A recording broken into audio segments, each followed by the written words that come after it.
Ulit natin guys, ito meron naman ditong Honda Beat na white, black, and blue ang combination ng color. Guys, sa mga naghahanap ng Honda Beat, ayan, meron din pong Honda Beat dito na red, white. Sa mga naghahanap na M3, ayan, meron dito makinis pa. So meron dito guys, bubungad sa atin, Honda Click, ayan, Tapos another Honda Click ulit na blue and carbon. Naghahanap dito guys ng Raider na 150cc underbone. Ayan, may nakita tayo rito, maroon, Yung mga naghahanap ng Mio Gear. So meron po rito black carbon finish at light sky blue. Hi guys, welcome back again to my channel. So nandito naman tayo guys sa another repo series natin, kung saan may nakita na naman tayo ng mga repo, pero this time guys mga solid sa kinis ulit guys. So ayun guys, kung bago ka lang sa akin channel, baka makalambing na po sa inyo ng subscribe, like, share, comment. Pakihit nyo na rin po yung notification bell para updated po kayo sa aking mga videos. Ito guys, ang kagandahan dito, kahit taga-saan po kayo, pwede rin kayo mag-avail dito, Ayan. So ayun guys, wag na natin patagalin. Samahan nyo ako, let's go!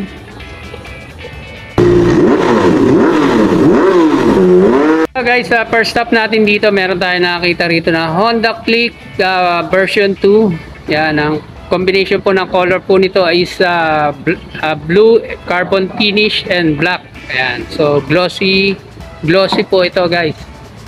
Ayan, so check natin to guys. So eto guys, wala na tong side mirror, pero yung general appearance nito guys, makinis pa, so halos wala akong makitang gas maliban sa mga napakaliliit. So halos hindi nga halata, napakadalang napakadalang yung line nito. So ayan, so ayan, meron na siyang dito added na decal sticker, ayan. So ito, meron din mga sticker dito, pati ito ng one piece. Pero in general nito guys, okay pa naman siya, Tapos meron na siya aftermarket na handle grip kabilaan. So check natin yung kabuuan nito. Natin kung ilan tinakbo nito guys. So ayan, 5,000 pa lang, So ayan, punta na kayo rito guys kung kurso natin nyo itong Honda Click na version 2. Ayan. So wala pa pong charger yan. Aftermarket na yung kanya seat cover, pero solid pa guys. Walang remembrance ni Muning. Stop natin, Raider 150 Fi na po ito guys, 2022 model. Yan, high underbone, maroon ang color po nito. Ayan, So ito guys, halos bago pa to. Lalo kung sa personal niya ito makikita guys, napaka solid pa yung kinis ng pairings po nito. Sa mga naghahanap po dyan ng Raider po dyan, na 150 underbone Fi. So ito ay naka liquid cool. Meron na siyang aftermarket na hose po doon, Tapos ang good thing po rito is may plaka na. Ayan guys, may plaka na siya. Natin yung tinakbo nito guys. So ayan, 6,000 pa lang, 6,587. So ayan, signal light gumagana, kaliwa, kanan gumagana rin guys. So seat cover nito is stock pa, pero pinataasan po doon. So ayan, lahat po, halos lahat gumagana. Ayan, left, right.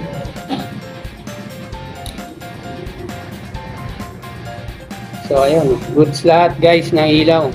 Natin guys sa mga naghahanap po ng Honda Click na red and black po ang combination, and white po ang nandito available, So ayan, So yung gulong niya makapal pa rin guys, yung kapal ng mukha ng vlogger.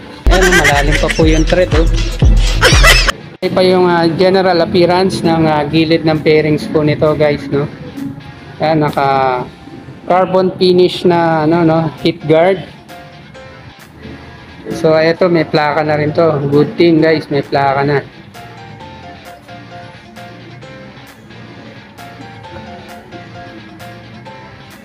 So aftermarket na rin yung seat cover nito guys. Ayan. Tinakbo niya guys. So ayun, 5,178 pa lang guys. So after stock pa yung mirror niya, pinaliko siya, no? Ayan. Natin sa mga naghanap ng Honda Beat na black, white, red ang combination ng color. So meron po tayo na ispatan dito. So ayan, naka-stock mirror pa po siya guys. FI po ito guys ha. So naka-decals na po yung kanyang mugs, naka-disc brake, telescopic. So kabuuan po nito is makiinis pa. So ito po yung panggilid niya na pairings, goods pa naman, no. Tapos ang maganda rito guys, may plaka na rin. So karamihan ng mga repo rito may plaka na. Ayan, left and right na pairings, goods pa po siya. Halos all stock pa po. Natin guys sa mga naghahanap po ng Mio gear. Ayan, meron po ritong gray, sky blue, ayan, and black. So ayan, check natin. Naka-stock mirror pa po siya. Ayan, goods pa rin yung headlight, fender niya. Meron lang konting bakas ng sticker dito, no. So goods pa naman po yung gulong niya, no, sa hindi maselan. So ito po yung kabuuan ng pairings niya. Ayan, good thing po ulit, may plaka na rin to. So hindi na hassle, no, sa pag-iintay. Stock pa rin yung seat niya po. So check natin yung kanyang tinakbo. So 8,000 pa lang guys. So 8,953. Tapos good thing pa rin, walang basag yung side mirror left and right. Karamihan ng mirror dito guys is naka-stock. Kaya katulad po nung Honda Beat na red kanina, ayan, naka-stock pa rin. Wala rin pong basag yung side mirror nito left and right. So ayan. Ulit natin guys, ito meron naman ditong Honda Beat na white, black, and blue ang combination ng color. So ayan, naka-stock mirror pa rin. Goods na goods pa rin yung kanyang mga pairings. Makintab at malinaw po yung mga headlight niya, no? Signal light, headlight, fender niya, goods pa rin yan. Meron ng decals na sticker doon. Tapos ito, around 90 to 95% ang kapal ng kanyang gulong sa harap. So ito yung gilid niya guys, oh. Maganda yung design niya, no? Aftermarket na rin yung kanya seat cover guys. Eto wala pang plaka guys, pero halos all stock pa, pati yung pipe. Eto yung kanyang monoshock, no. So aftermarket na silver, oh. So aftermarket na rin yung seat cover, pero hindi nagtagumpay si Muning. Ayan guys, wala rin basag po yung kanya side mirror. So walang susi, hindi natin makita kung ilang tinakbo. Guys, Honda Click na white and black ang combination ng color, and light orange or gold, light gold. So ito guys, ayan, oh. So may decal sticker na po siya ng Apple doon, no? Tapos goods pa po, goods na goods pa yung kanyang gulong, around 80 to 85%, makapal pa. Signal light niya intact pa, wala mga basag, headlight. Nakabuuan ng pairings niya, no, sa gilid po, no, sa left side. Stock pa rin po yung kanya seat cover. Tapos yun, no, good thing nito, may plaka na rin to guys, oh. Pero yung plaka niya is market na plaka, no? Pero wala mga basag o mga bangas-bangas yung kanya signal light, makiinis pa. Makapal pa rin yung gulong. Aftermarket yung kanya shock guys.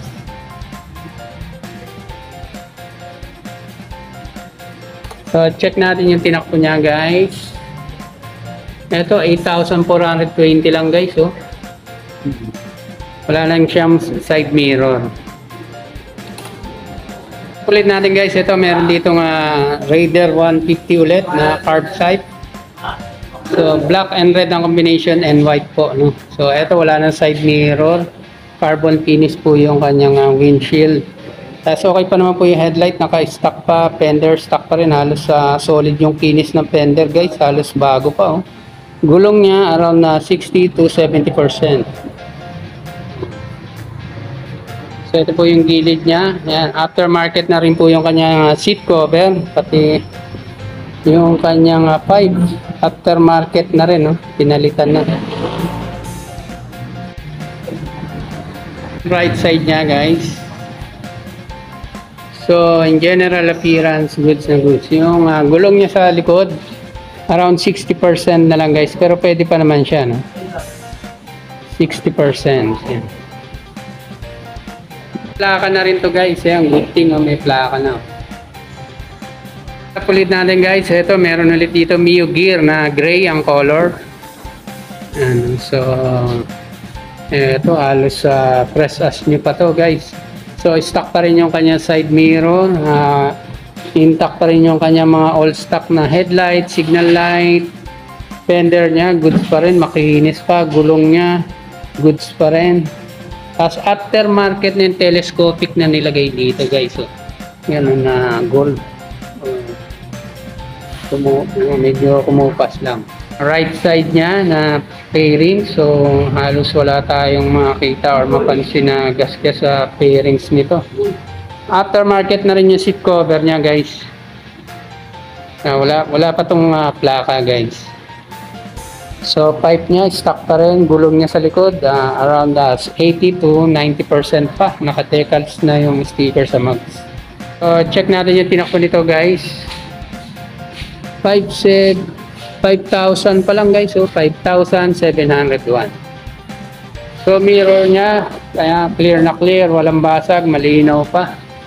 Side nito, ayan goods pa rin, tapos wala mga gasgas, maklaro yung halos press as new pa to guys, wala akong makita mga gasgas dito. Footboard niya goods pa, tapos yung sa hook doon intact pa rin yung hook. Ayan. So ayan, unahan na kayo, halos press as new pa to. Dito guys, ayan, meron tayo nakitang M3 or Mio i125, magenta ang color, and black and blue and white ang combination ng color po nito, no? So ito guys, halos makintab pa, makinis pa, stock pa yung mirror. Tapos goods pa yung headlight niya, signal light, fender, gulong niya sa harap 70 to 75%. Naka-disc brake, telescopic. FI na rin po to guys, hindi pa po aware, no? Itong M3 is fuel injected na po. So naka-tie look na po siya na seat cover. So wala po siyang walang remembrance ni Muning, hindi nagtagumpay si Muning dito. So stock pa rin po yung kanya mirror, left and right, wala siyang basag, mga bangas or anything, napakalinaw pa. Check natin yung kanyang tinakbo guys, is 6,000 lang, 6,000 lang something guys, 6,099, no? Parang ganun, no? Ito guys, wala pa siyang plaka, pero halos all stock from pipe to shock. And so yung gilid niya ito sa left side, footboard niya. So ayun. Nag-iisa lang to guys, itong N3. Una na lang kayo rito kung kurso natin ito. So ayun guys, hanggang dito na lang muna, no? Kung nagustuhan nyo yung ganitong klase ng video natin, huwag nyo kalilimutan mag-subscribe, like, share, comment. Pakihit nyo na rin po yung notification bell para updated kayo sa aking mga videos. So ayun lang muna guys, maraming salamat po, and keep safe and God bless.